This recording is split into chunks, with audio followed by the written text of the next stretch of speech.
সূরা বাকারার 255 নম্বর আয়াতে, মানে আয়াতুল কুরসি, এর মধ্যে 9টা বাক্য আছে, 9টা বাক্য মিলে একটা আয়াত।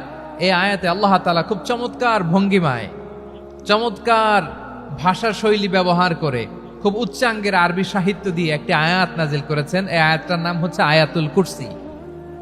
বিশ্বনবী বলেন, মান কারা আয়াতুল কুরসি দুবুরা কুল্লি সালাতিন মাকতুবাতিন লাম ইয়ামনাহু মিন দুখুলিল জান্নাতি ইল্লাল মাউত।